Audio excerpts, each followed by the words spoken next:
Senhor presidente, senhores vereadores, uma saudação à imprensa aqui presente, Mauri da Gazeta, o Douglas da Rádio Urbana, não sei se ainda se faz presente. Uma saudação especial ao Dênia, que além de ser presidente do Centro Cultural Marcelo Brioni, na última semana, como citou aqui meu colega vereador Vitor, foi eleito, num pleito muito bonito e democrático, como presidente do Diretório Acadêmico do curso de Direito da Universidade Fevale. E uma saudação especial ao Pedro, que foi homenageado, está sendo homenageado aqui hoje, e que essa Câmara vem desejar para que ele possa desfrutar o descanso merecido, por todos esses anos de serviços prestados. E Campo Bom lamenta, porque não vai perder só um policial militar, vai perder um grande policial militar, diante do contexto que estamos enfrentando aí neste ano. Eu já citei aqui que mais de 1.800 policiais militares deixaram a ativa, e a cada dia uma média de 5,3 policiais deixam a ativa. E, no fim, quando os 2.000 policiais que passaram num concurso, que estavam esperando para ser nomeado, quando chegarem, virem a ser nomeados, vão apenas tapar o buraco dessa demanda, desse déficit que a gente tem aí para poder fazer a nossa segurança. E também, lamentável, hoje mais a notícia que vemos no meio de comunicação aí, que novamente o salário, o pagamento dos servidores públicos do Estado, novamente parcelado. Bom, queria também registrar minha fala aqui, vereador Jair. Primeiro, saudar a Câmara por ter aprovado o requerimento aqui, que defende a sugestão do feriado do 20 de novembro.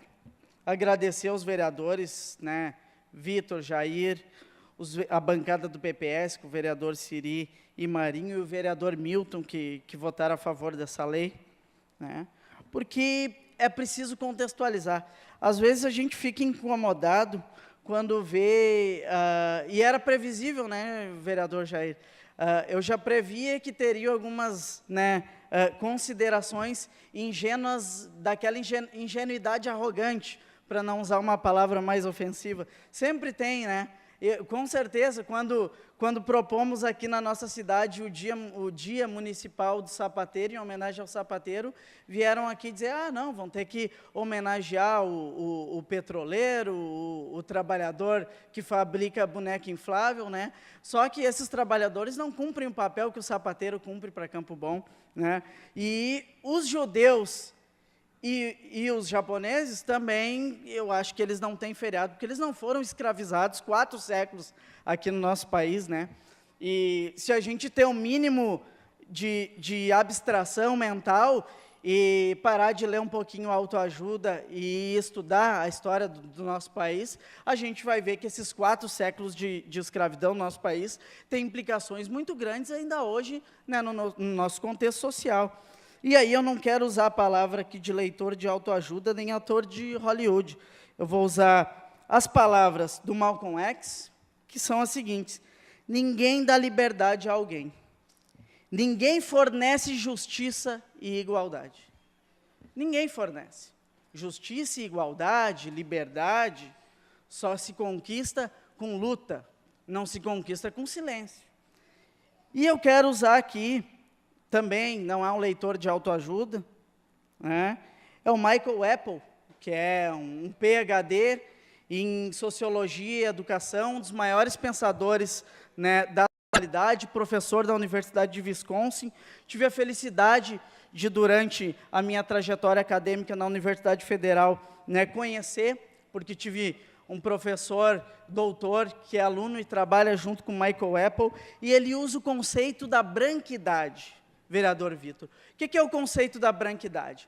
Nós que vivemos numa sociedade onde não podemos negar que existe preconceito, existe discriminação, existe opressão, sim, por grupos da nossa sociedade, favorecidos economicamente, a gente não pode negar, e o Michael Apple explica isso muito bem, o que é o conceito da branquidade.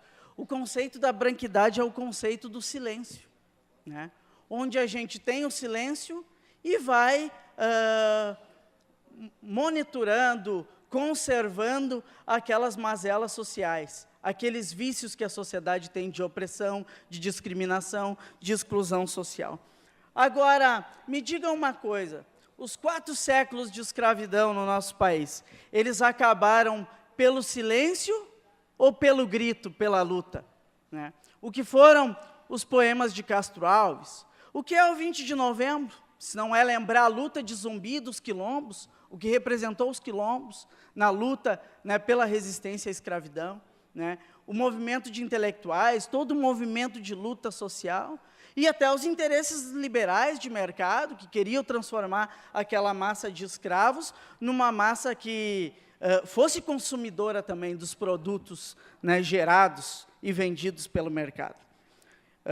Então, não é o silêncio, não é a branquidade que transforma, não. É necessário ação, é necessário luta. E aí é preciso um pouquinho de abstração, um pouquinho de estudo, para não pagar o mico e o ridículo de falar... aliás, o discurso reproduzido aqui é o mais desrespeitado e o mais desfundamentado que paga papel de ridículo em qualquer plenário, em qualquer conferência que vai discutir esse tema, né? Então, às vezes, é necessário aproveitar a oportunidade do silêncio para essas situações, quando vem se falar daquilo que não se entende. E aí, vamos comparar a condição, né, dos escravos judeus que foram escravizados, né, lá no Egito, há quase 3 milênios atrás. É claro que a experiência dos judeus recentemente com o Holocausto é uma questão, inclusive, que esses que defendem os direitos do negro na sociedade mundial e no nosso país enfrentam.